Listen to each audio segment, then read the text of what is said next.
Hello. Main early. Yo, and new avatar. Hell yeah. You got your new I don't know why I'm talking like that. I'm gonna stop doing that. Got a new microphone and better than the webcam. Nice. Question. Schedule wise, if I was to do some Scarlet horror today, is there a better time to do it? Do you have a schedule? Do you gotta go?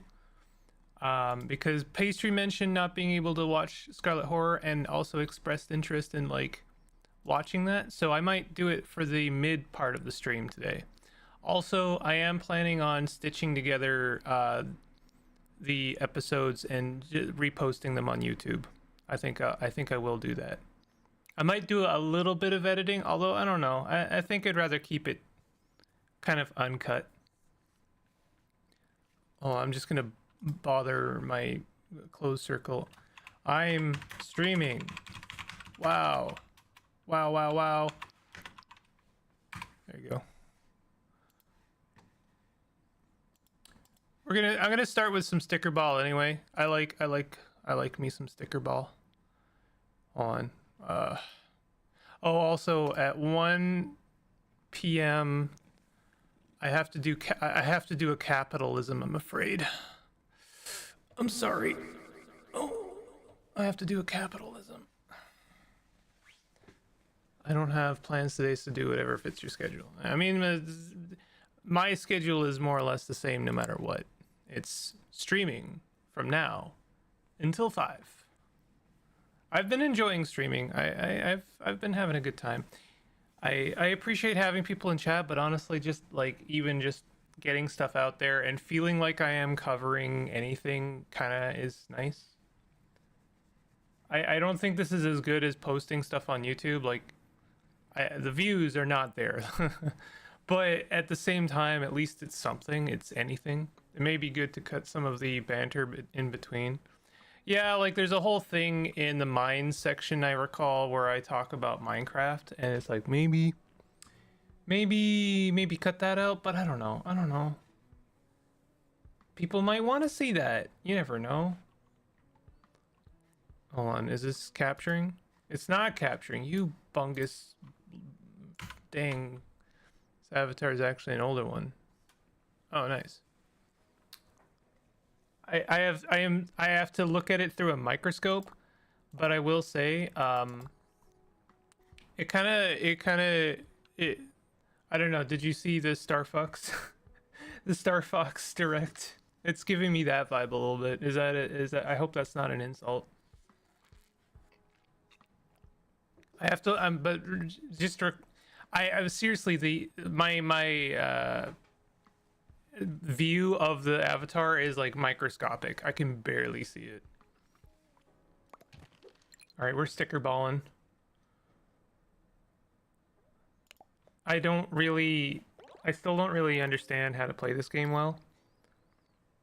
All right, let's try something new. I'm gonna try. I kind of want to get this. Let's get torrent, because that feeds two purposes.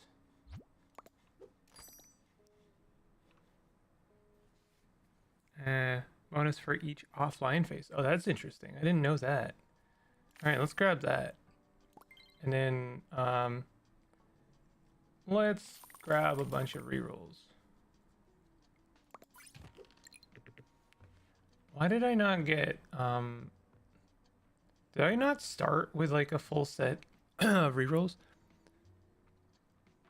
Should I talk about Star Fox? I don't think I should, because to be honest, I've never really been a huge fan of Star Fox. That isn't to say I don't like Star Fox. I think it's fine. I just haven't been like I'm not an obsessed fanboy of the series. So, captures attention. 1%. 1% escalates riot. Ping pong ball. Sure, ping pong ball.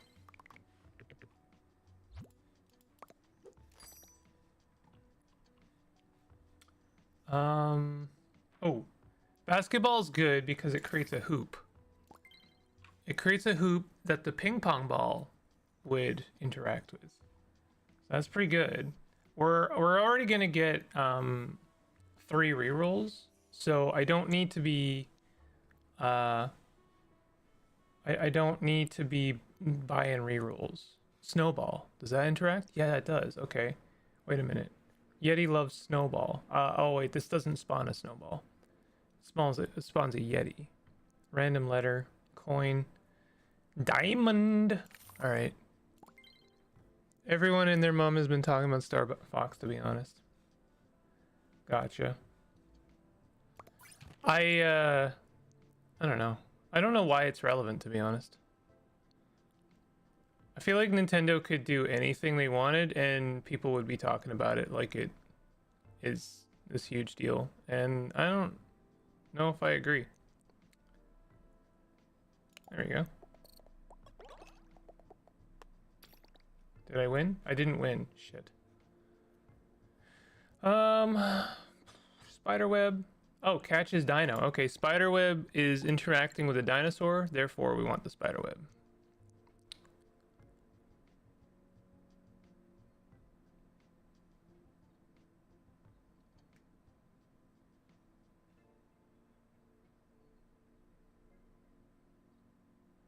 I've kind of gotten over the 12% bonus.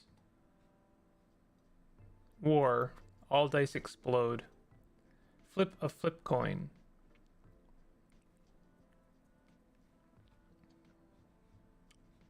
Sure. I usually get the piggy bank at some point, so I like having flip coins. But to be honest, it might not be the call. My rule of thumb is to try and reach my goal before I hit 3 balls, because you replenish 3 balls after each win. I know this game doesn't make a lot of sense, but you know, goes fishing. Grants points equal to 22% your heart rate. Bonus 3 bonus for each heart. I don't have any hearts yet. Calls the police.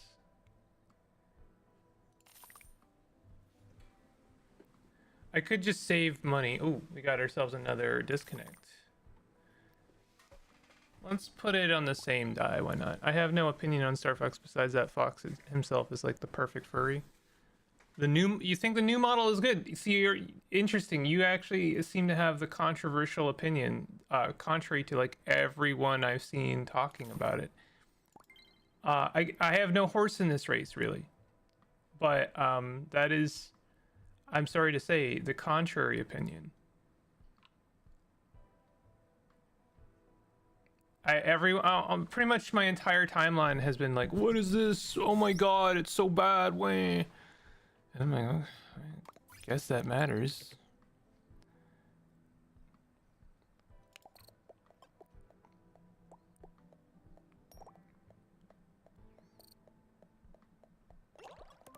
Nice. Win on the first ball. That's pretty good. Half of Blue Sky are furries, so checks out that they care. Don't like it, the art style as a whole. I don't like any of the other characters, but I like the Fox model himself. Okay, fair enough. I mean, that's totally fair. I'm not, I mean, I don't know. At this point, I would say, I almost feel like I should say I'm a furry out of like pure obstinance. Does that make sense? Because like there are enough annoying haters about it that it's just like, I don't know. It's easy for me to call myself a furry and then at least consider myself an ally as a whole than to be like not, because I can appreciate furry art. I mean, it's still art, and someone showed a lot of technical skill drawing it. And so I may as well just say, yeah, I mean, it's very easy for me to say, yeah, sure, I like furry art. I can enjoy and appreciate furry art. So I might as well call myself a furry, and it pisses like the right people off. I think my general philosophy is like, if you're pissing off the right people, you're probably doing right by yourself. You know what I mean? I have some bad uncles. Remember Bad Uncle? I have some bad uncles in my family. Not literal uncles, but you know, like bad uncles. and they, you know, they hold the opinion of like, oh well, there's like hugely problematic things that we should hold on to because they still have historical relevance. I'm like, there's enough problematic things in existence. You do not need to save any of it, IMO. I'm sure it'll all get saved, or some of it will get saved, whether you want it to or not. But by eliminating it, you piss off the correct people. And so I am inclined to say, just delete it. Just remove it. It's only a good thing, to be honest. And if you're one of the people who are mad by the elimination of some problematic material on the internet, then maybe you're one of the people I'm chill with pissing off. Don't be one of those people. You know? If you had a persona that what would it be though? So I actually did go to some effort to commission a persona. I had my friend Galen, friend of the channel. I commissioned them to draw my persona. So I do technically have a persona. Do you want to see it? I can put it on. I'll display it. Whilst we enjoy our StickerBall entertainment. Hold on, let me go find it. This isn't it, right? No, that's not it. That's some garbage. I'm gonna have to scroll back a bit. Scrolling. Continue to scroll. I find it interesting.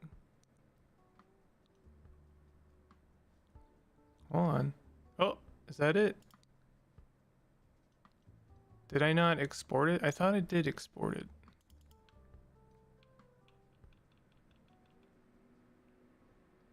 Swear to God, I exported it. Give me a second. You have like big beaver energy. Is that because it's Canadian?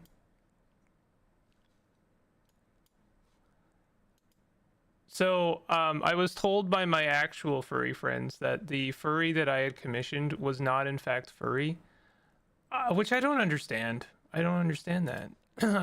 It seemed like a genuine furry to me. So like, you know, and I commissioned it, so therefore, don't I get to you know, decide what is a furry and what is not? A fursona? It's my fursona. Therefore, it's you know, it can be whatever I want it to be. Do people associate beavers with Canada? Yeah, I thought so. Anyway, here's my fursona. He's a wolf. There you go. I associate beavers with Poland? What the hell? There's my fursona. He's his name is Lone Wolf 01.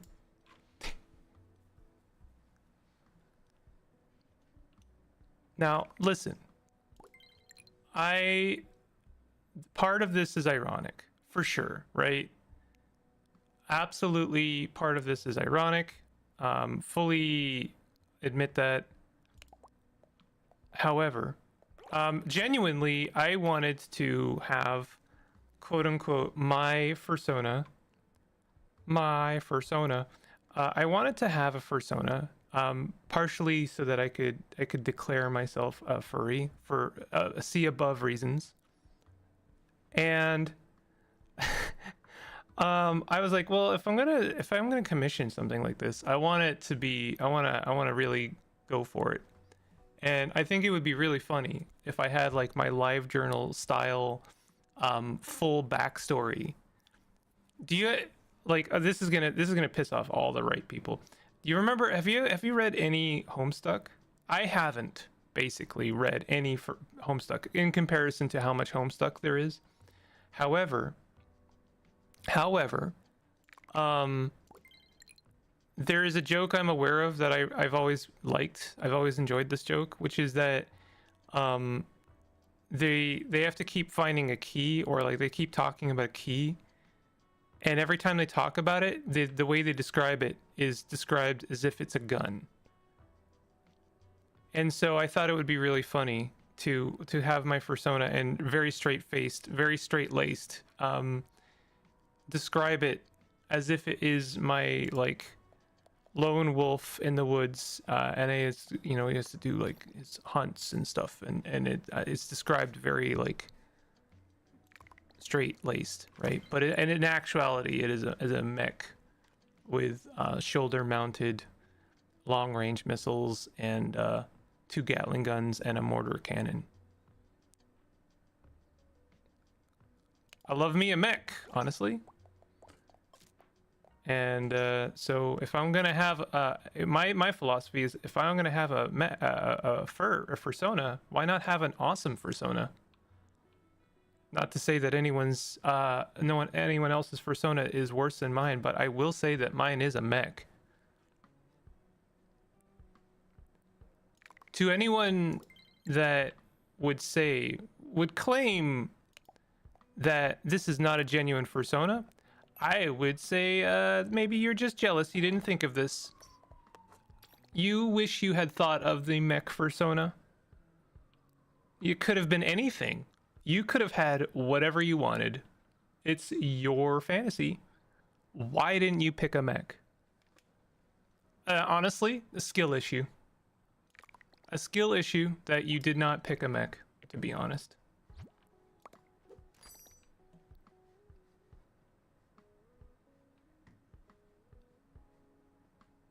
So anyway, that's my fursona.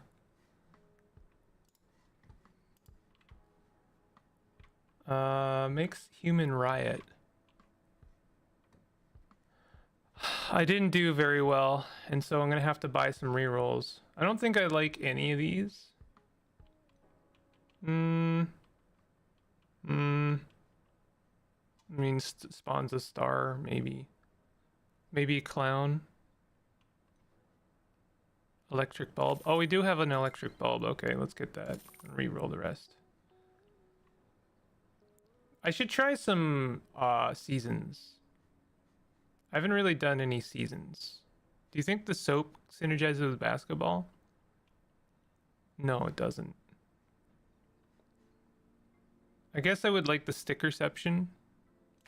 Oh, I haven't even like cashed in the other stickerception. Let's do that.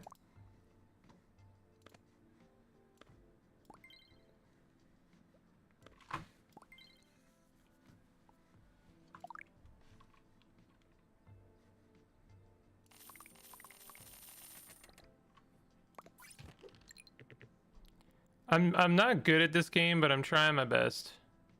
See, to me, like, this is doing a dice game very well, because it's not just about the dice. The dice are just like one aspect of it. It's also about synergies of like different nouns and verbs kind of bashing against each other, and then literally we have like this little mini game. It's almost a mini game of how we're like interacting with the ball, the dice.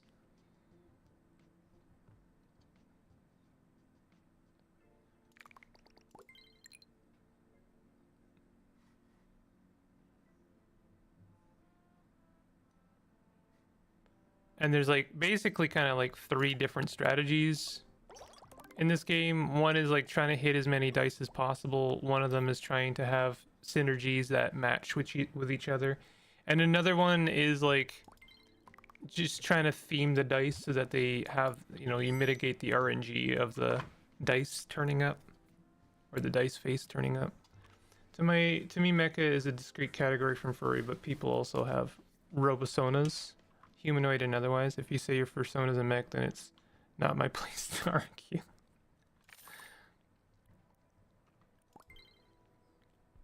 That's right, because if you did, then we might have to square up fursona for fursona, and I guarantee mine will win. That's how it works, right? People like fight their personas like Pokemon. I'm taking it too far. The ironic bit is becoming too ironic. My bad. Do a dungeon.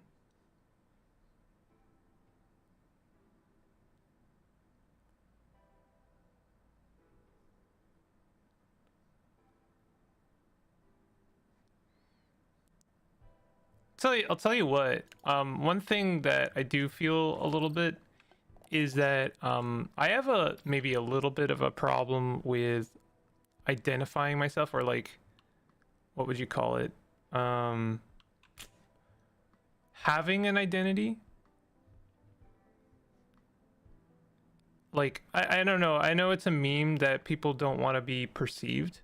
Throws a snowball. Oh, here we go. This is how we get some snowballs. But like, case in point is I have like 13 different like aliases online, and none of them really feel right to me, if I'm being real. Including my own name, like including me as per myself. Like, I guess I have a problem with self. And that's not even to say a problem. It's like I feel nothing about it. This is actually somewhat of an issue for some of my friends, because like, well, what do you want to be called? I'm like, I don't know. You don't have to call me anything. It's kind of a big whatever, to be honest. Like, now I go by Bingle. Bingle was a bastardization of my brand being Big Simple, which I thought was very funny, and I still do. I think it's very funny. Someone called me like Bingle very offhandedly, and I thought that was very funny. And so I just go by that. I'm like, yeah, you know what? I'm just gonna pivot my entire identity, like very, very, off the cuff, and that's as good of an alias as any. And it actually bothered a lot. A couple of my friend circles is like, why are you this now? I'm like, well, why not? People can change their name. I think I'd rather have my name be something ironic, and especially like a bastardization of a brand, because if I have a problem with alias in the first place, then I definitely have a problem with brand, because God knows brand is not something anyone should really respect. But I suppose that hurts me in the long term, because like, if I don't respect my own brand, then there's not reason anyone else should necessarily respect it. And the whole point of the brand is to have, like, I don't know, to be recognized, to be perceived long term.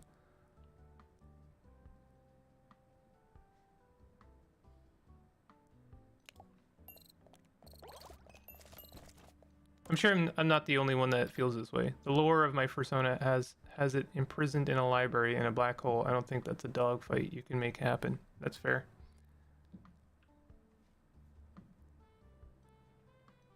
That's interesting.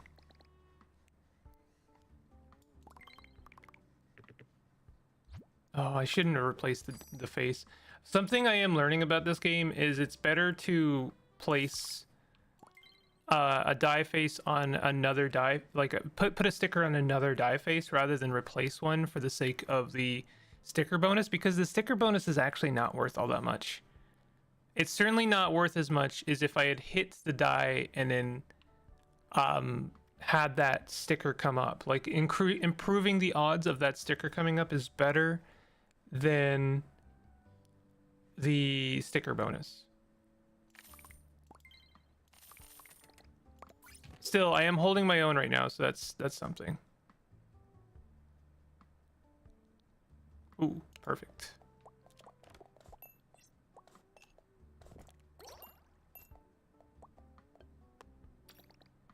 That's funny that it made the disconnect offline, because the disconnect gets bonus for offline.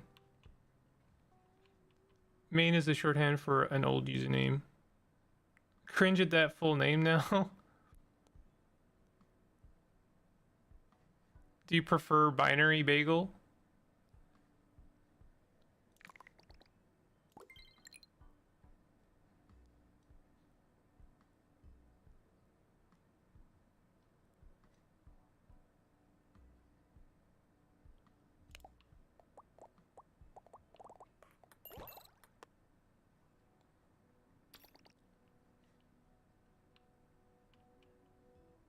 Okay, we want Truck. Truck is Truck-kun.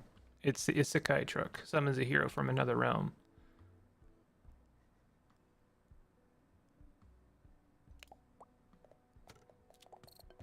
I think I actually kind of enjoy the fact that I don't understand this game fully.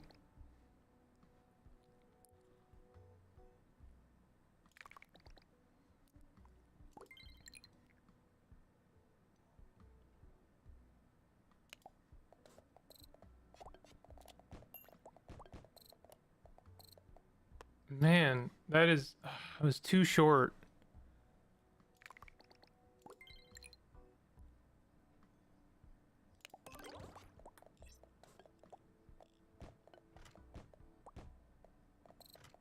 Oh, I see. I'm at friend 9 of 36. I have to beat 36 friends if I want to win this game. That is absurd. I don't think I'll ever do that. I guess that makes sense, right? Because there's 36 dice in total.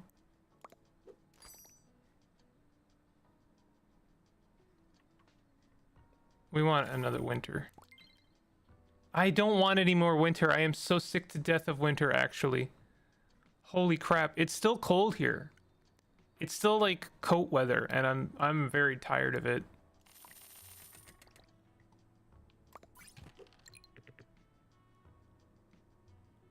Not bad. I think we can do better. Oh, that's pretty good, actually. Look at all the dinosaurs.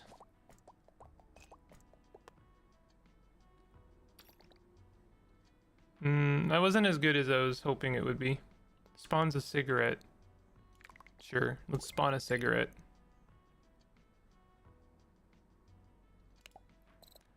I like Maine, but you don't dare asking the British YouTuber couple whose Minecraft streams I watched what my internet dead name was. Okay.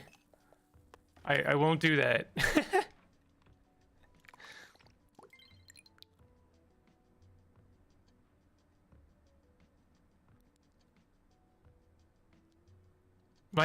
My first alias online was Blasto because I really liked this PlayStation game, like PS1 game called Blasto.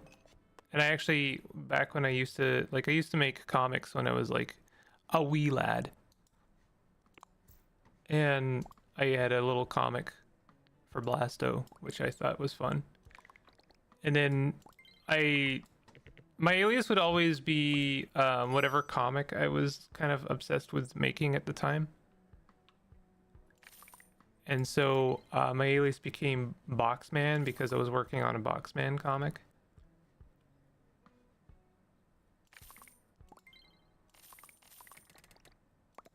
So this has been true like forever. Is I've never really had a like stuck to an alias. Oh, that's a hero, huh?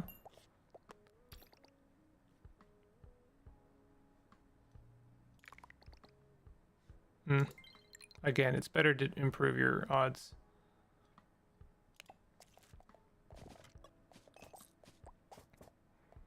See, if we had a hero, then the hero could collect the treasure. Punch out a tooth.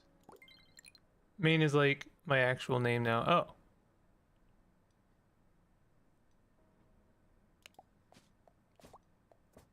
How much? Okay. So having hit all of the dice is worth a lot of points, actually.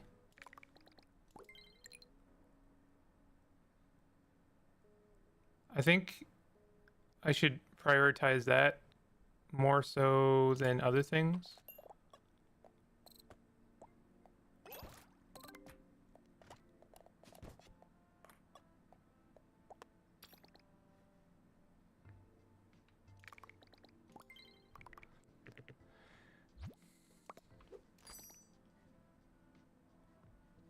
I think I want more homes.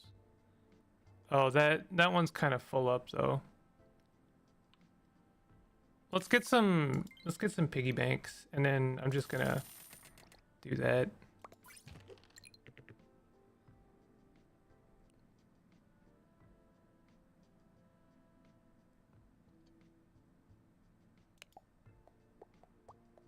I think I could have done better there. That was like a little bit weak sauce.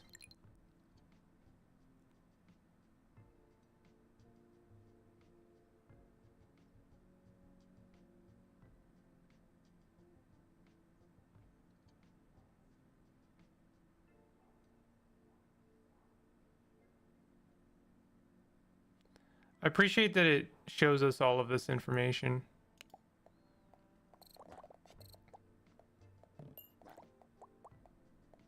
So the hero leveled up. I don't know if that does anything good though.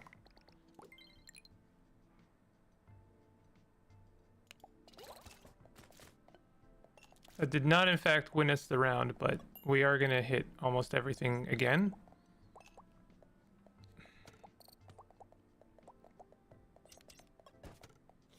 This was a very good, and I also got the 12%. Like, this is fantastic.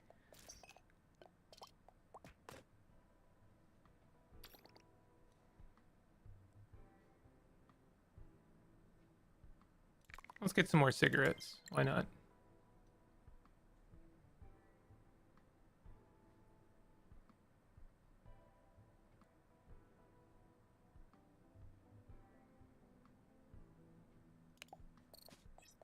They didn't hit everything, but it did. It was still pretty good.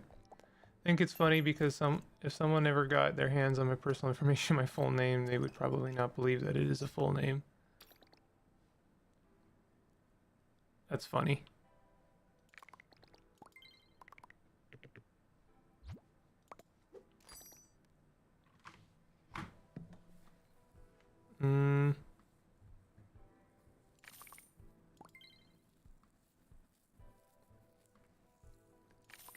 I think if there's one thing that bothers me about this game is that I don't actually think that it matters what you buy.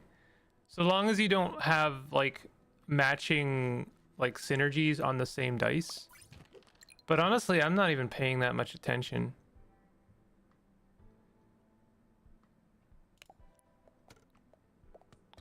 Because even if you did have matching synergies on the same dice, there's a chance the ball will hit the same die twice. And so therefore, it really doesn't matter because you might still get that synergy. It's just less likely.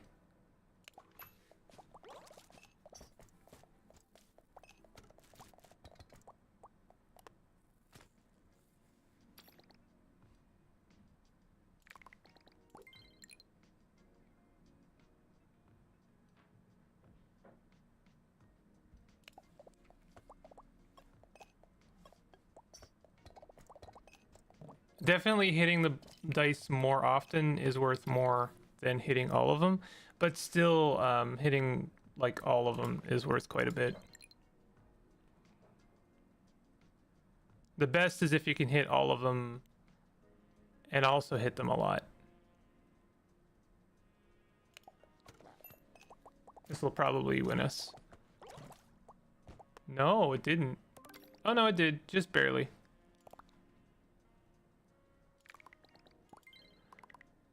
KPW was very upset you didn't read the manual, by the way.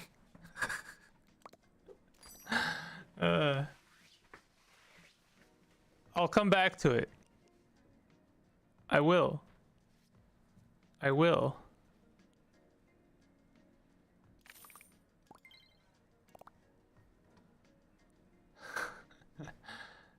like angry?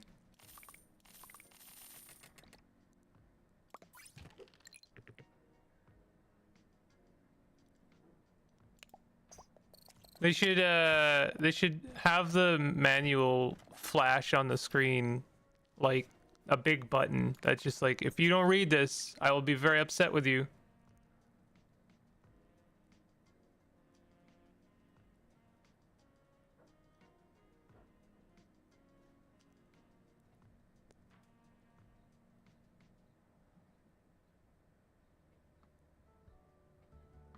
This music really reminds me of Baba's You.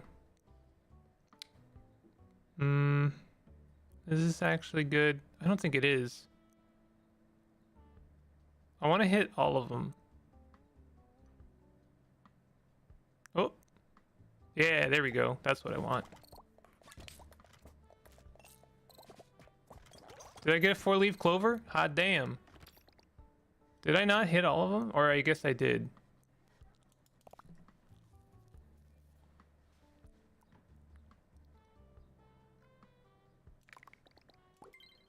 Let's get another camera.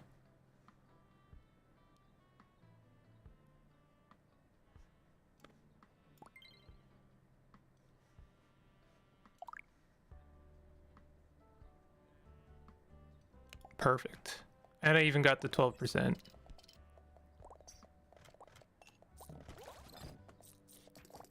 That was really good. I don't know if I want another wizard hat. The other thing is that 6 is still 6, but if a sticker is just like, oh, it adds 3, then it's not really worth putting on anything less or more than 3, right? You're kind of shortchanging yourself that 6. Oh, in about 15 minutes I have to do a capitalism. Make game designed entirely around your own preferences and don't bother adding things you don't care for, like tutorials. Be surprised people can't get into it. I agree partially. I'm probably a very annoying person to hand a video game over that you've created, especially if it's a game with complexity. Especially if the complexity requires you to read the manual, because I am a person who greatly enjoys learning from inference and from the conveyance of the game. If the game has a language, has something, it's teaching something complex to the player, I really enjoy learning from that language, from the conveyance of the game within a vacuum. But I understand that that's actually a very recent like design philosophy. It is kind of recent. It's not something that old school games tended to do. And if you're designing your game with old school sensibilities, then it's going to be very annoying handing your game to me and being like, why isn't he reading the manual? Doesn't he know that that's how you learn the game? Well, yeah, but I'm afraid I'm a babby. I'm a lad that I don't read the manual. I just kind of free spirit it. I learn from vibes. So we I'm sorry that they were upset. I was hoping that the takeaway was that I enjoyed it, even if I lost horribly. What little I got from the game, because I didn't make it very far, was still very enjoyable, and I hope to play it again and maybe make it further.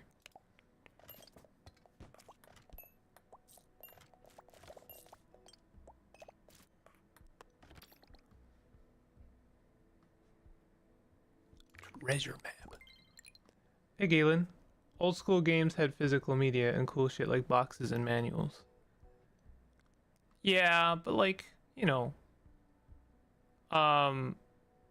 very hard for a single developer to have that, I'm absolutely, this is not a call to like, oh well, they should have made a instruction manual and also have an enamel pin of the main character, like, come on. It's not unreasonable. It's not unreasonable to here's how you mean you can take this to the bank, okay? If they would like the player to read the instruction manual, here's a suggestion. Make part of the beginning of the game gated behind the instruction manual. And what I mean by that is we're going for old school vibes, right? How about in order to open the door to the dungeon, it says, okay, open your PDF to page 3 and read the 4th word of sentence 5. because that used to be an old school kind of form of copy protection. It's a good callback, and it also gets the player to open the manual. Now from there, you are allowed to make the claim, well, if the player doesn't, you know, they have the instruction manual open, they better read it. It's a skill issue if they're, you know, you can have it continue to call back to it. You can have it continue to reference the PDF. But like, that's a good way to kind of have them open up. Pretty much just mentioned the manual and not much more. I don't know what she picked up on. I hated that shit. Well, you're allowed to not like it.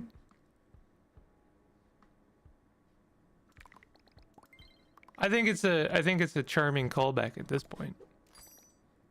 I remember my parents used to play poker on Fridays, and they would take me to one of their friends' house and like sit me in front of a computer while they played poker. And it was just them socializing, you know, like it was, there's no bad vibes here, just to be clear. However, with that came complications occasionally, because we're talking about like really old style computers, right? And old school games. And there was one game that they brought over. I almost remember the name of the game. It was a very strange one. I'll talk about the game in a second, but the point is that they brought it over, but it was like they just had the box and not the instruction manual, but the copy protection of the game required the manual, and we didn't have it, so I couldn't play the game. So that was a little unfortunate.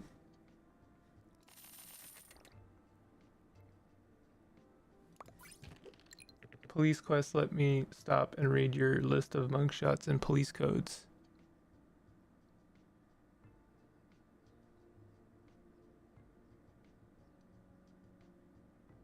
Ooh, that's good. Maybe it's good. We'll see if it's good in a second. Wow.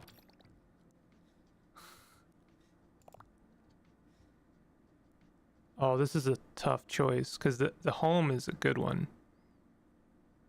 But I only have one home. But torrent's pretty good.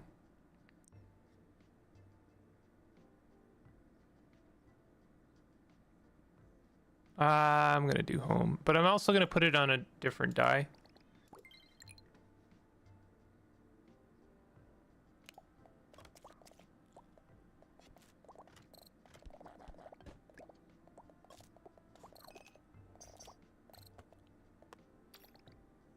Pretty good. I don't think it's good enough, though. We're kind of on the losing half of things. Still don't understand the game well enough to strategize a win. I don't think my dice stickers synergize well enough. Tell you what I would like. I know this is some cheesy shit, but I'm just gonna say it. I wish that when I have an angle, it would tell me how many times I'm hitting the dice, so that I can just kind of discern, okay, this one I'm hitting the dice like, you know, 100 times versus like 60 times. I'll go with that over hitting all of the dice. But that might reduce the friction a bit too much, make it too simple, you know? Let's cause a tornado. Vaguely remember watching someone play the old Leisure Suit Larry and King's Quest games, and he had to figure out how to get past their copy protections and an emulator. That was hell. Good luck with Linux. You excited for my struggle into a Linux setup? I feel like it's gotten a lot easier since the last time you tried it. I mean, to be fair, there have been quite a few developments in the Linux community. Perfect. There's also a lot of different versions of Linux now, and some of them are more accessible than others. But please let me know what you find out, because I am actually going through somewhat of the same thing that you are. Not nearly as severe, but I can very much sense that my copy of Windows is dying. I definitely have a memory leak somewhere. Every single time I look at my computer, the RAM usage it increases until it gets to like 90%, and then I have to restart my computer, otherwise it will crash when I don't want it to.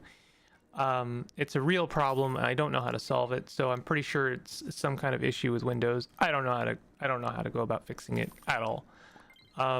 So oh, wait a minute, 5 minutes. Okay, don't let me forget. 5 minutes. 5 minutes I have to do a capitalism.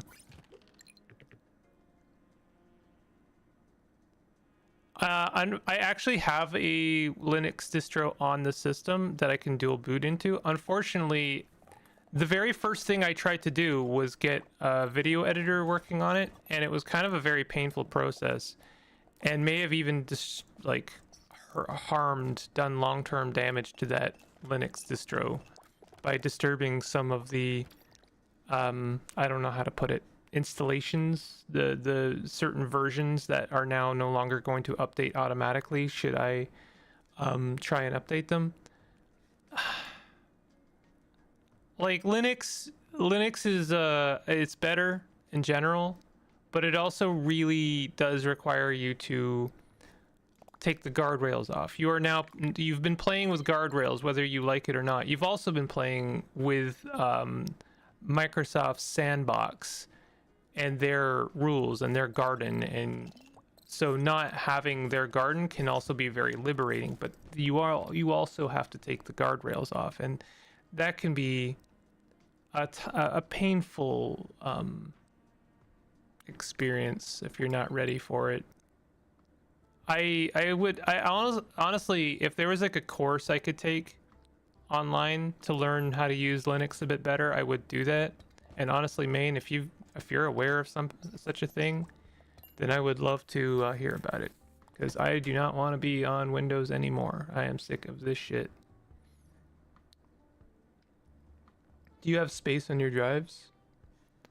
I have space on some of my drives. Some of them are filling up, I won't lie. Let me see.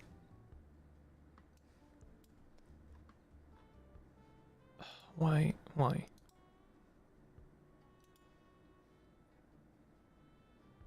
Why is it not showing my drives?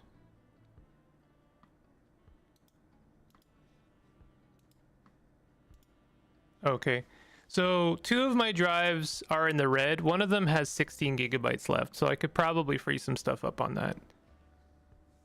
At least a minimal amount of disk space unoccupied as your RAM space. 10% of your C drive should be unoccupied. Well, that is the case. I have 200 gigabytes free on my C drive, so that should not be the cause of the problem. I have run into exactly that problem, but I don't feel like that's the problem. Then again, I don't know, is 16 or 17 gigabytes free on one of my drives, enough? Their guardrails are now shoddy and packed with bloated, stinky trash. I agree. 100% agree with you. You will not find argument for me about... and I will never apologize for Microsoft. Microsoft are the devil, as far as I'm concerned, at this point. They are scum of the earth software manufacturers. I am sick to death of their shit. And it must be also said that supporters of genocide, I'm just gonna go ahead and throw that out there. Demonetized, I know, but like, oh well. Microsoft can burn. I hope that their company falls to the earth.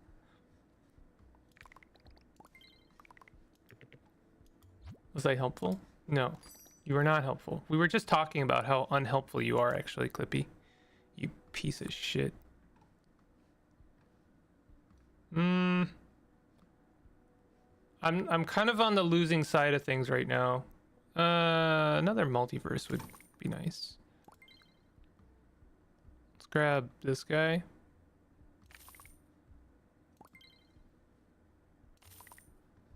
Ooh, another multiverse. I don't really want to replace a side.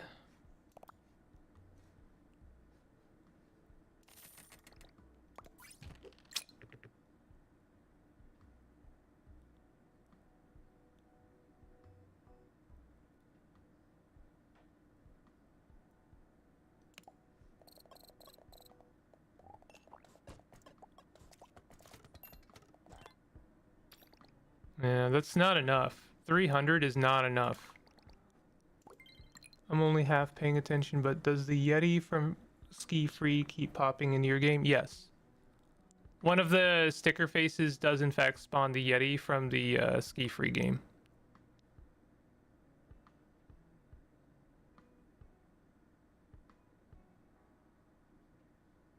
Okay, I lost the 12%, so we're gonna have to do some...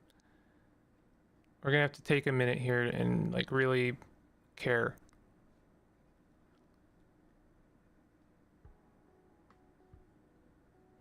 All right.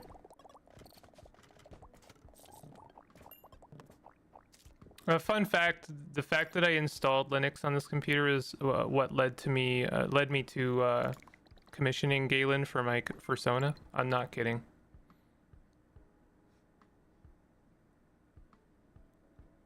Because my friend who helped me set up Linux said, well, now that you're installing Linux, you either have to become a furry or trans. It's one or the other. I'm like, well, I'm afraid, and I genuinely apologize that I am cis, and that is probably not going to change. So I guess I'll have to commission a furry. But having, in retrospect, I probably should have had one commissioned a lot sooner.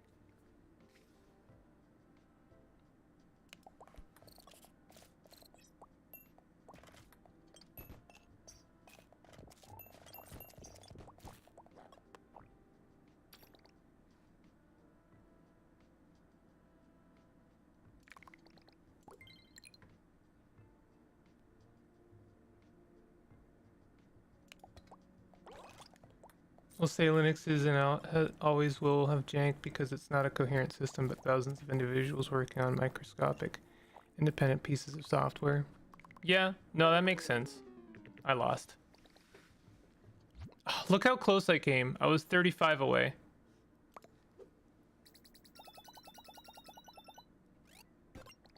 Slow fingers. Extends the duration of fast throw bonus. What is interest rate? Is that like the more money I save? Kind of want to do another run, but that takes an hour, so I'm not going to do that.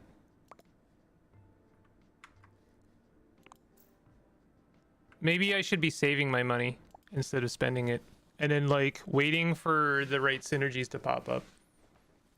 I'm gonna be back in like 1 minute.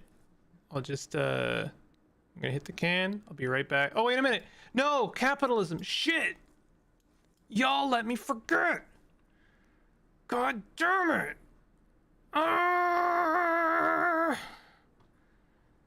Hold on, chat. Hold on. Hardware. Swear to God. Reserve! Okay, I reserved. I did a capitalism. I'll be right back.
Okay, I'm back. The capitalism was it 3 days ago? Steam released their controller, and I really wanted to grab one. And unfortunately, they didn't do the smart thing that they had done in the past, where they let you reserve exactly one per account, because that's a good way of kind of avoiding the scalper situation. So a bunch of people scalped it, got in early, and sold it immediately, the reservation on eBay. I am actually extremely interested in the controller, and it's something I would really like to have for various reasons. So I wanted to reserve mine, and I just did. I reserved mine.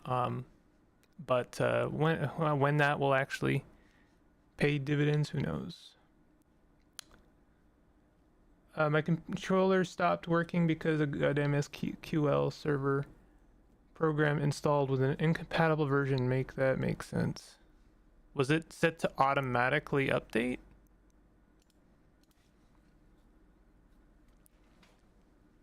All right, I'm gonna do some Amberspire.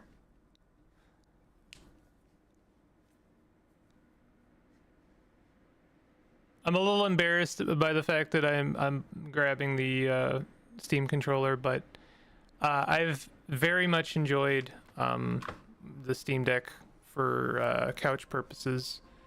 It is a very nice little piece of hardware, and I just listen. Valve have problems. They have problems, and I'm not gonna, not gonna try and forgive or apologize for those issues. But one thing I really appreciate that they're doing is, with the Steam Deck, with the Steam Machine, with their controllers, is they are kind of bringing a lot of desktop gaming back towards a bit more of an open model. Not quite there, obviously. They're capitalists, and that sucks, and I wish they were less capitalist. But the Steam controller is more of a consumer friendly product. It's a bit more open. It's a little bit less landfill oriented of like hardware of product than say Nintendo's controller or Sony's controller. Like, the fact that they've made it so you can just open the thing up and replace parts for it means that I will be able to continue using a Steam controller, hopefully, ideally, for decades. Like, that would be ideal, right? I just started to divert a little bit here, but like, I use I basically bought like a bunch of PS4 controllers on Facebook Marketplace for like $20 a pop, and I was privileged to be able to do that, to find someone who was selling them, sell working PS4 controllers, and I just wanted to grab a bunch of them because I kept having controllers break on me. I don't really trust controllers as a whole. I don't really trust 8-bit though. I'm sorry. I've seen those controllers fail as well. I don't really trust any hardware, to be honest.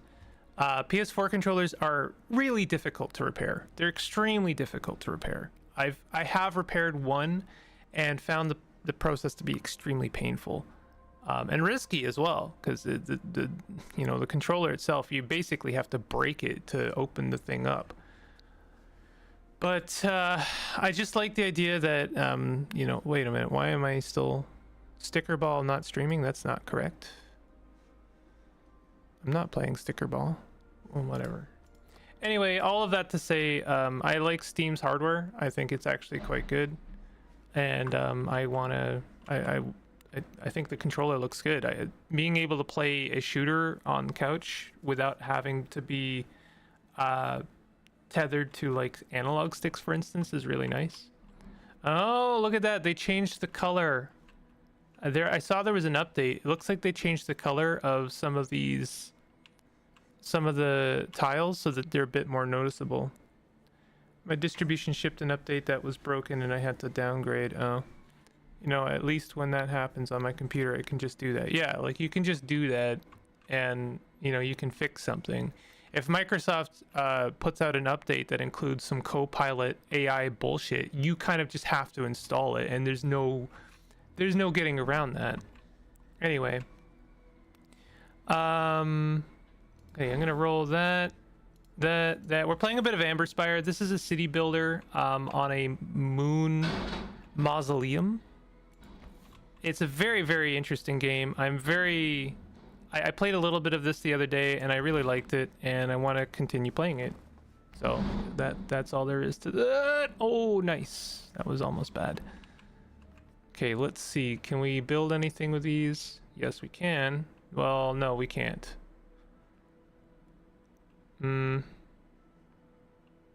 Okay, so we can finish that guy off. And we can finish, I don't know. I feel like I put this towards that instead. Input devices are very prone to wear and tear, especially the controllers. Sadly, that's just a reality. Making them ergonomic and repairable at once is a challenge. I mean, that's true and fair, but also I do firmly believe that some of the companies like don't try. I know it's a challenge, but they don't try. Like, bottom line, Sony would prefer I buy another controller than repair the one I have. I mean, that is, and I'm gonna go ahead and make that claim mostly because it's just capitalism, baby. It's just gonna work out that way. I don't trust that they are not leaning into capitalism, because that's what capitalism do. Can we do anything with this or no? Should I re-roll any of these? We could improve our population. Let's do that a little bit. What does this guy need? Crystal. I kind of want to re-roll one of these. Can I get a crystal? You suck. Okay, dust. All right, dust will work. Thank you. All right, let's end the turn.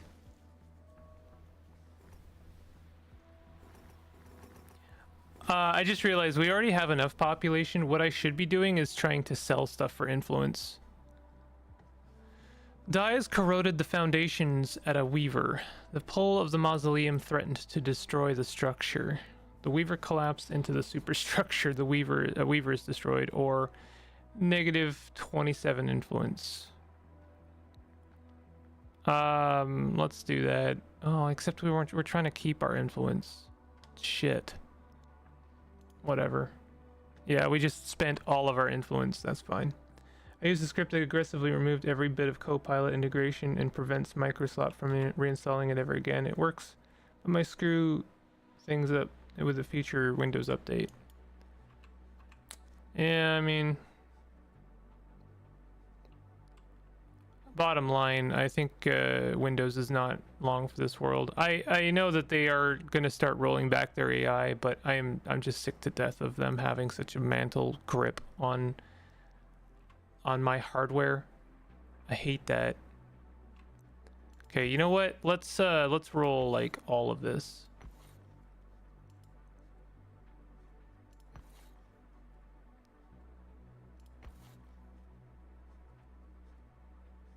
I'm hoping to sell a lot of this for influence.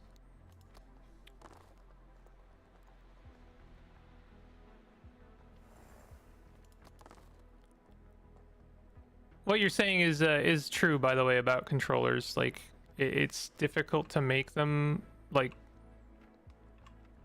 consumer friendly, but I really do think that, like, I'm willing to pay a bit more. And this, I understand there's I forget what it's called. It's a fallacy. It's like the basically a rich person or a privileged person will spend less money on material, on, you know, necessities in the long term, because they can afford to buy the you know, the version of that hardware or that necessity that is less prone to wearing out.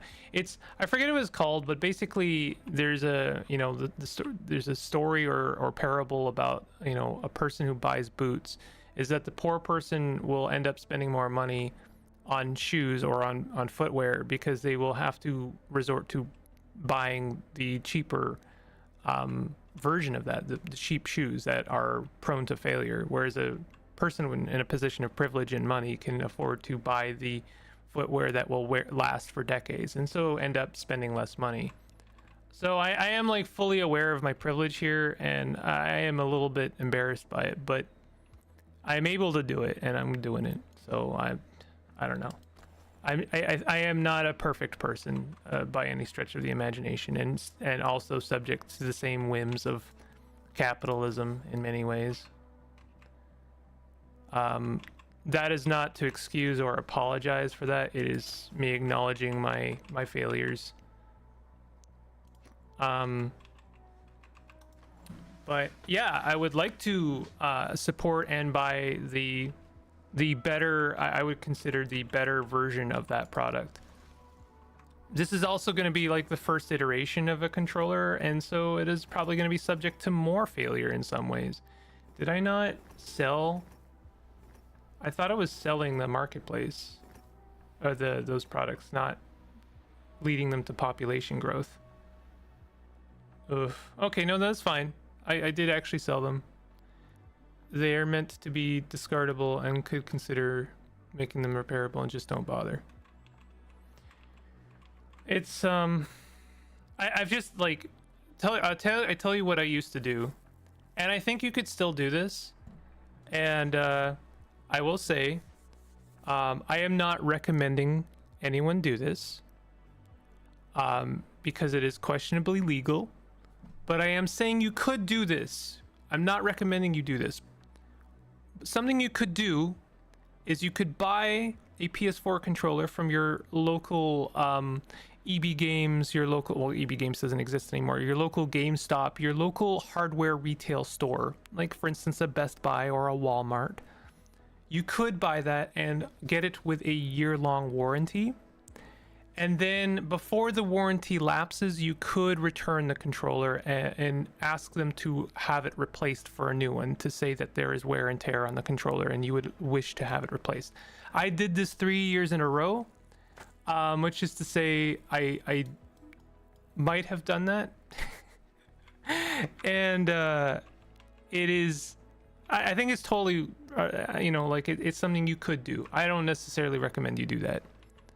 But if you are as irate as I am about controller wear and tear and wanted to just make sure you continue using the product that you paid money for, then that is something you could consider doing. Describe a common issue with fast fashion. Okay, hold on. This is a landing. I do not want. I want to use the bazaars. Are these bazaars? Yes. Okay. So I want to sell as much as I possibly can.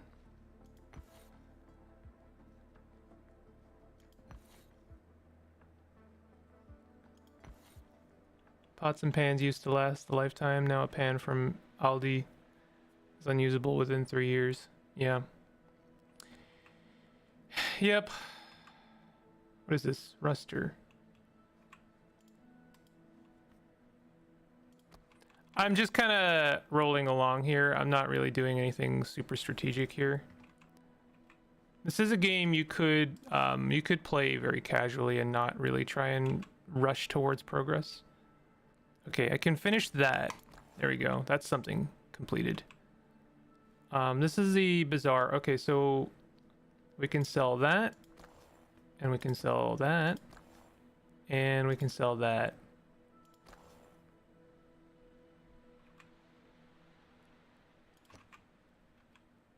I could continue with population growth. One thing I was thinking about, because I was thinking about this game after I was playing it, that tells you kind of how good this game is. Is I was just thinking like, oh, I'm not really scrunching my city the way I want it to. I think the way you're meant to play this game, since you only have a limited number of city or buildings you can reap resources from, one thing you're meant to do is you aren't meant to do it perfectly. You aren't meant to build your city perfectly the first time, because it continuously grows. You could try and build it a little bit better on a future like area, and then just roll those resource dice and just focus on a district, you know? Part of it too is that people lost the skill and mentality to fix it at home. Nobody seasons their pans because Teflon. Nobody has a sewing kit to patch pants. Well, also, it must be said that sewing became slightly less accessible as well. You know, like, it used to be you could get a sewing machine that would last several generations and, you know, be extremely efficient and functional at its job, right? Those machines are now subject to the same whims as my controller, right? Like, they're a subject under capitalism as well. So it's very much part of the design, is like being able to do your own thing at home was made less accessible. Now there are sites like Fixit or iFixit that make some of this a little bit more accessible, and something I'm considering doing is like learning how to solder and fix things, because I think moving forward we're just going to have to start doing that. And I personally would like to learn those kinds of skills so as to better form like community, because that is honestly the best form of resistance moving forward, I think. This guy here, let's start selling to that this bazaar instead of the other one, because I've sold too many times at the other one. I think you could just set up another bazaar. In fact, why don't we do that?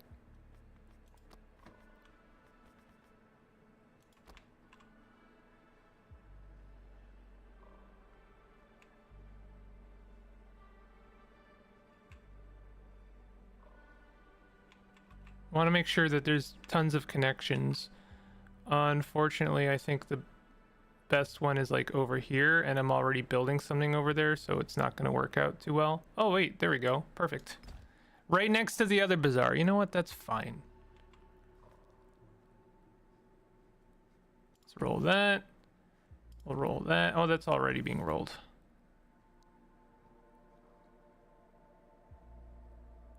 Kind of want to hide this tooltip.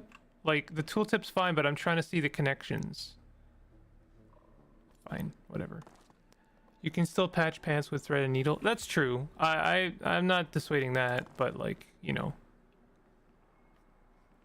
most people are going to want to prefer the not even efficient and like less hand-strained version.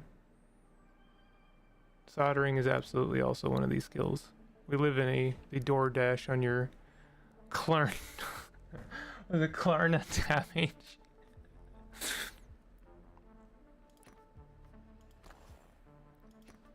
Okay, so that's that built. That's that done. Let's sell that. And that. And let's have a bit more population growth. Why not? Working towards my influence goals, and also building a second or third bazaar is a good way of dealing with that. I should also be working on the cistern. I should make a note of that. This is the cistern here. Wait, no, that's a ruster. Is this the cistern? Oh, if I had built it closer to the sun mirror, that would have been smart, huh?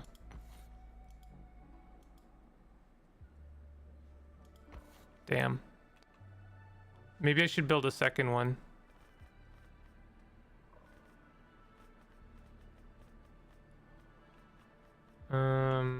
Where is it?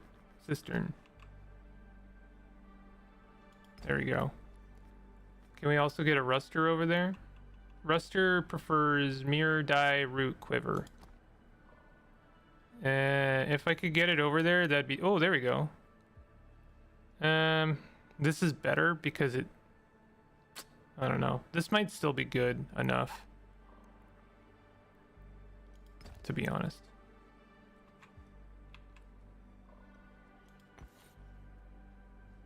I want to finish this thing too.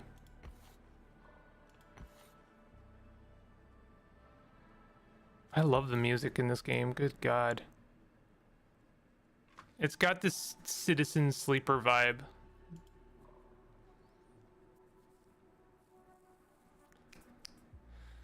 Okay, let's roll them dice. This is also a good, like, chatty game. I can play this and kind of turn my brain off a little bit. Oh, the arena. I haven't really done anything with the arena. Oh, I can trade resources at the arena. Oh, whoops. Including the sun. Damn, I should have been doing that.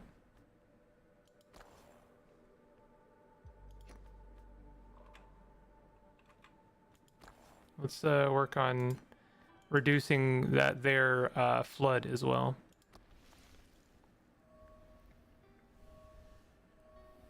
All right, I think we're gonna hit our influence goal, and we're reducing some of the flood water as well.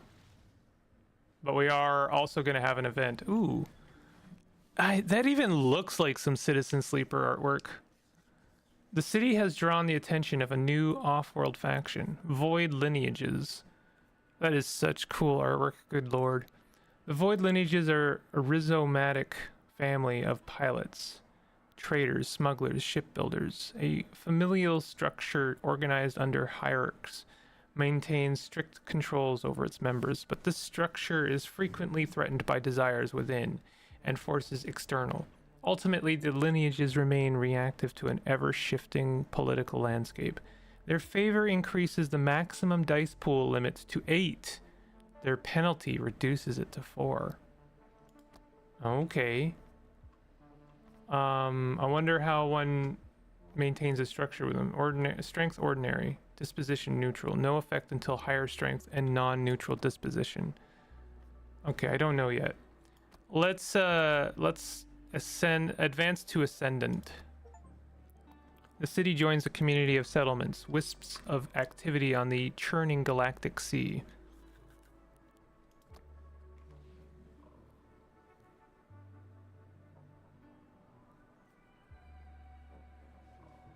What is this up here?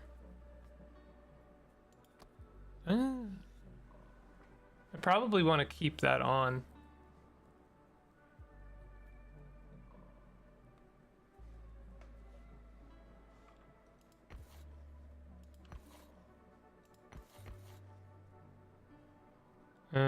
Okay, we're rolling those as well. Let's roll that. I want to finish these buildings.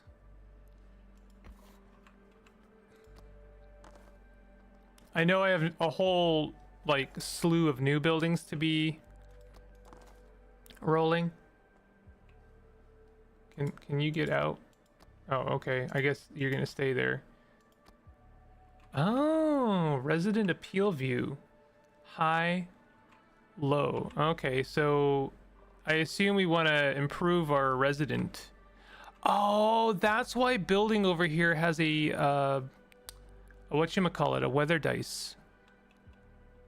It's because this is a low population approval area.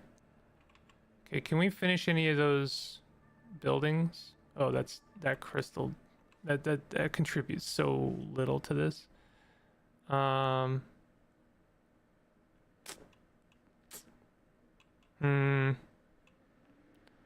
This is not great. I'm not a huge fan of this. I mean, we can improve our influence at the very least. Is that that's the bazaar. I guess I'll throw this at that.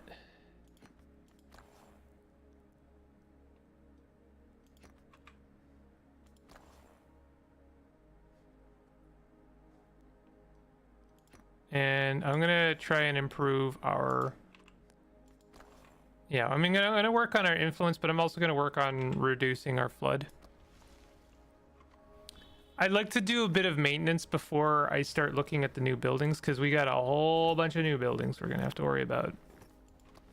I barely have a kind of grapple on the old buildings.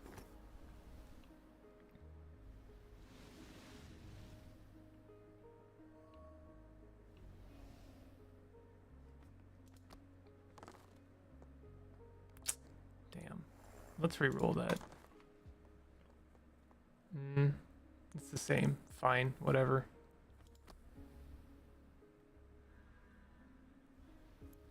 I can deal with that.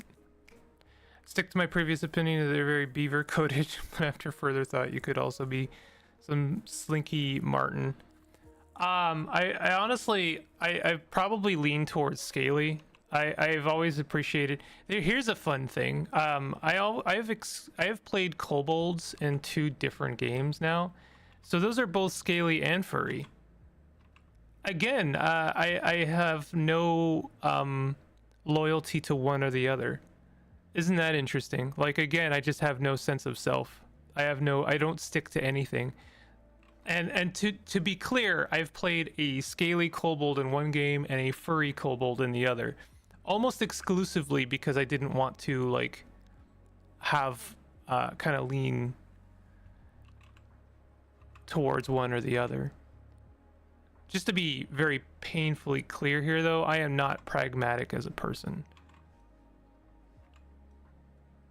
I definitely have loyalties to people, just, you know, for my own agency or my own like identity. I don't really have much in the way of, I don't know, I don't stick to something.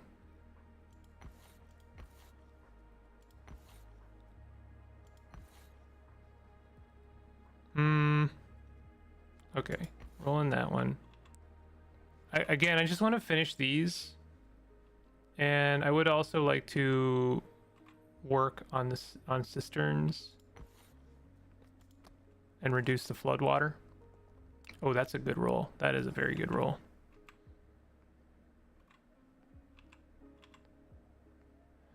Well, I say it's a good roll, but I can't advance any of these constructions. That's kind of frustrating a little bit.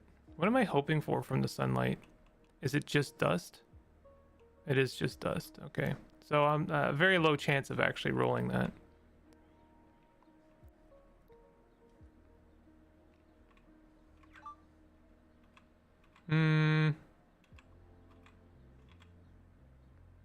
Kind of want to re-roll some of these. I mean, I'll sell the sunlight and the earth. Do I really grow our population more? I feel like I'm doing myself badly by doing that, because I have to kind of curb my population growth, I would think. I've already reached my next population milestone and I haven't even built any of the previous buildings, so like it's a little bit of a risk, I think. This is doing nothing. I kind of want to re-roll that. I'm hoping for earth and metal, and I didn't get either of those from these, so let's re-roll that guy. We got earth. Let's re-roll that guy. Oh, we didn't get metal. That's fine. I'm not going to re-roll it again.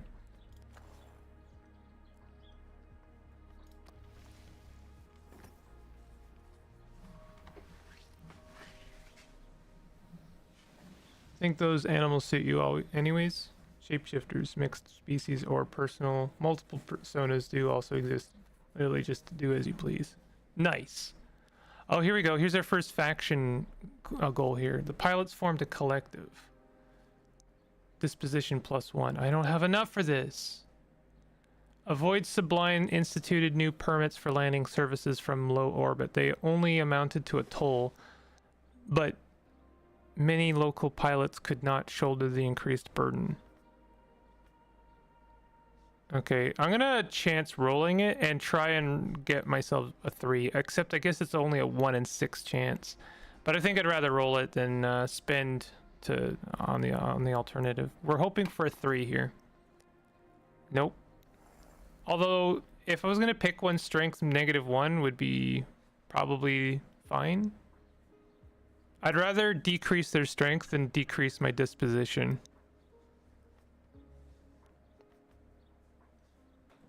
I'll take it. So now their strength is weak. We can improve that. Again, I'd rather them eat the cost than myself. Okay. Almost wish I could like pin certain buildings to say like, oh, you know, these are the ones I'm working on right now. like pin the buildings I'm rolling. And I'm gonna do that one as well. All right. Just got an Uber notification that I can get 150 rupiah off a car sharing in New Delhi. What the? That's a lot.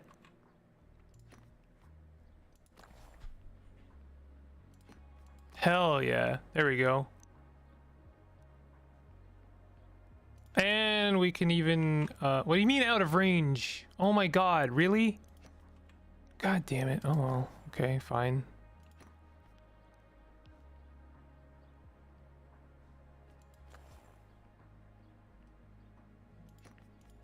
Man, this is kind of not going well. Ooh, 14? Never mind.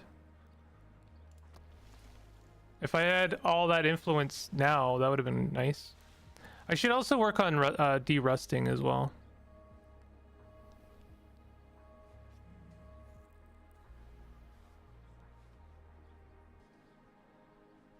Okay, so much the same. We're rolling those ones.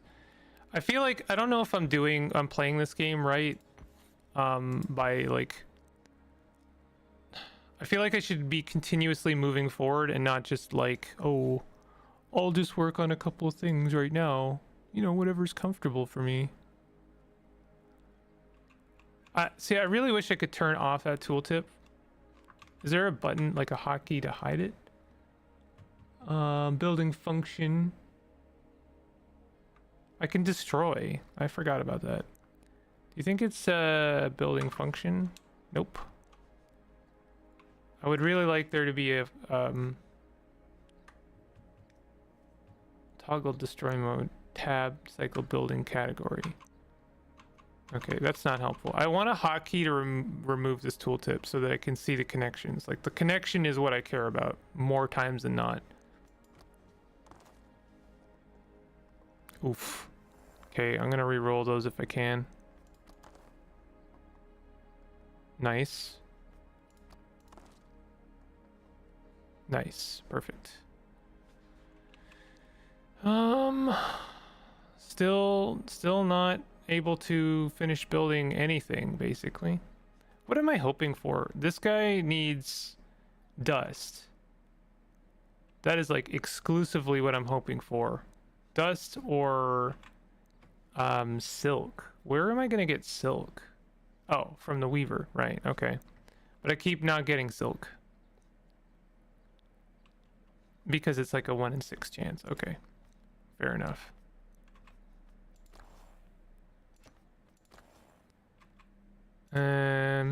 No terrain tiles in range. Okay, so it's finally happened. I guess that makes sense. It does have a range.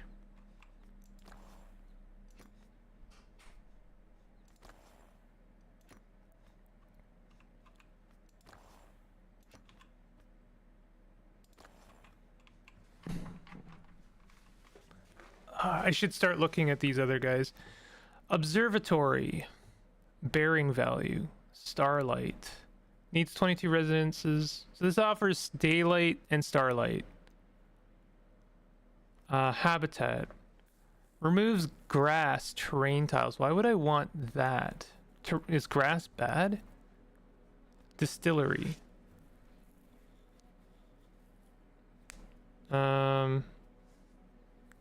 Tides value.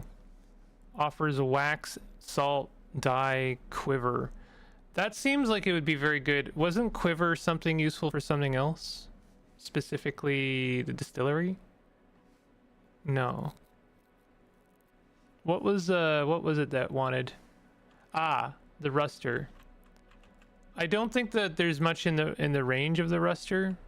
So I need to build another ruster. What is this? That is fog. So I need something that's going to remove fog.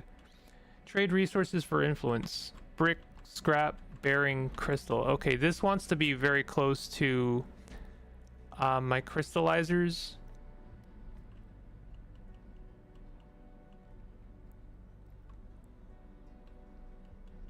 And it wants to eventually be close to an observatory, I think.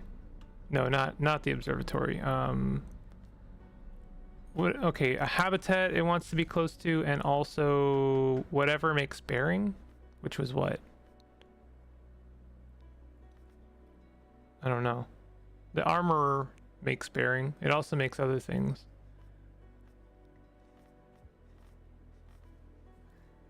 Buildings that provide a special effect for other buildings. The only thing I have is scrapyard. What does this do? Resources and point values. Buildings constructed within 5 distance get +3 resident range. Interesting. Do you think that if I built this over here that everything post construction would benefit? Or should I just like build this somewhere else and like start working on... Oh, except I need to be able to actually build it, which means I need to have the resources. What does it want?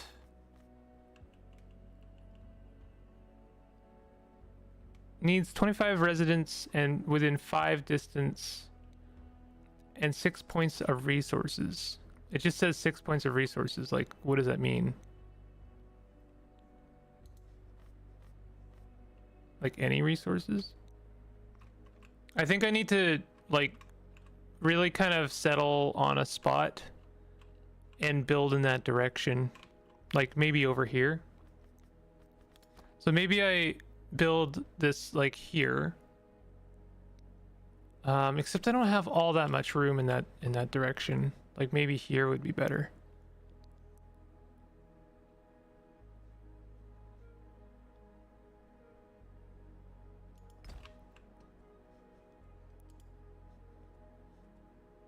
We'll see if that does anything. Scrap value +1. Then we have to, I guess we have to make kind of... There was something that was going to be... Yeah, okay, so the fort, I could sell the scrap. So what I need to do is start building in that general direction. This is going to want silk to grow, to craft. This is getting complicated. What can we make that'll make silk? Pretty sure it's only like the armor. The armor will also make scrap though.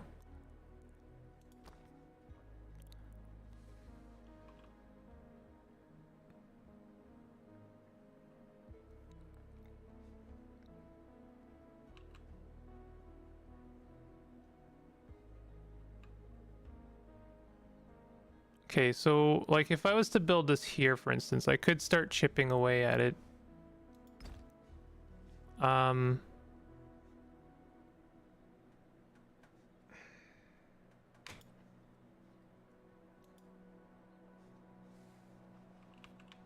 I already placed all my stuff? I think so. So this wants salt, canvas. Is there something else that makes canvas, or is it just the armor that makes... No. So, okay, the weaver makes canvas. So I'm already working on that, whether I knew it or not. Then, because I want to have things close to the scrapyard that actually benefits from the scrapyard. So actually, I think the armor would have been the right choice for that. Because it's creating scrap.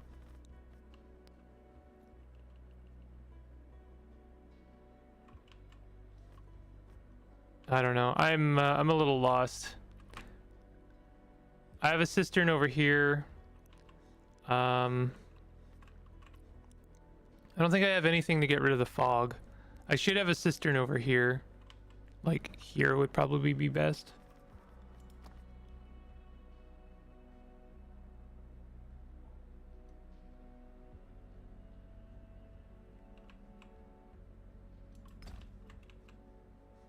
I'll end turn. I have to start building things. The process is quite slow in this game. And I don't know how to really plan ahead because there's a lot of RNG involved in how things grow. Looking forward to Thursday, itching for some more mahjong. Oh, perfect. Ooh. Oh. All right, whatever. Wow, it can just grow inside your town, huh?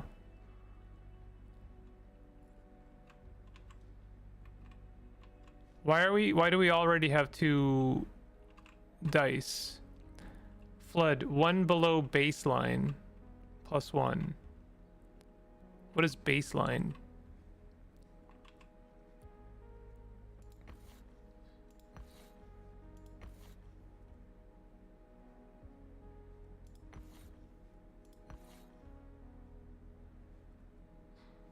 Okay, so that's pretty much all the things and that.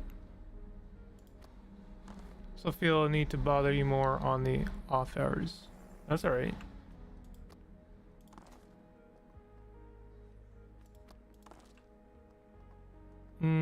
Okay. Can we get some dust? Oh, silk is good too, actually.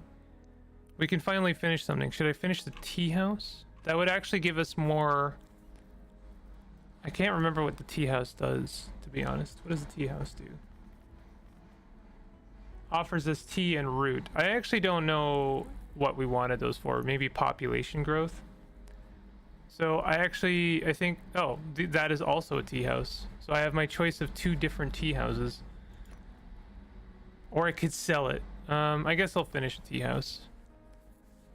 Then we have earth. We can sell that.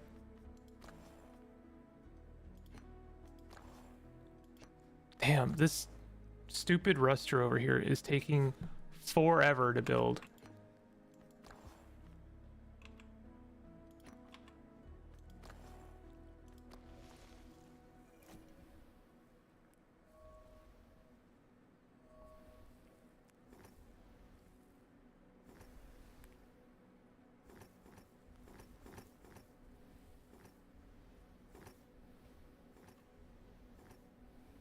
See, the problem is if you grow your population too much, then the distance between buildings is extended and you're kind of stretching yourself out too thin.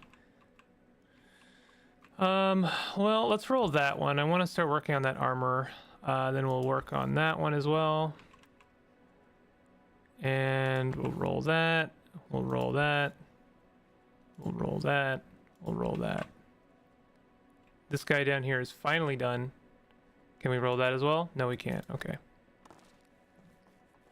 Oh, God. Stop rolling weather.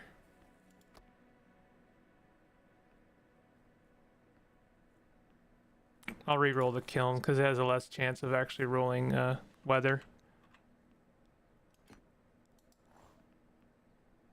Oh, there we go. That's good.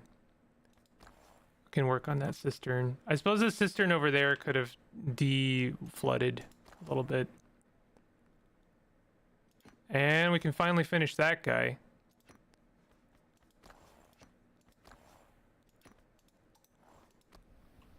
The thing about my furry identity is that Persona's not even in my top 5 favorite animals.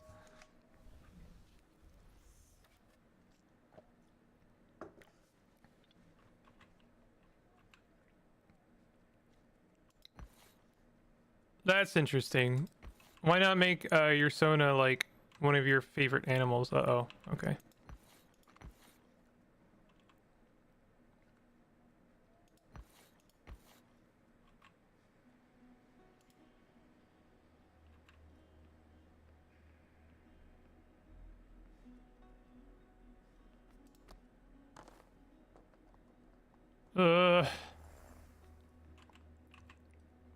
It's getting bad.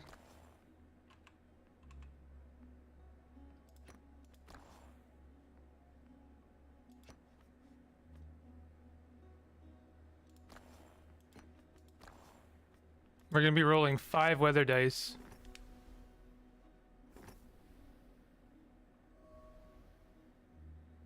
Hopefully I can improve my relations with the faction though and then be able to roll more dice. Oh, a different faction. The city has drawn the attention of a new off-world faction, Dais. Dais are a nomadic religious order in a fervent quest to maintain the corporeality of their god. Small cadres travel the galaxy in search of artifacts, converts, and political assistance to maintain the inertia of their faith. It is rumored that the Dais Knights have supernatural abilities, but these are so rarely seen they cannot be resolved. Their favor adds 2 dice, storage spaces,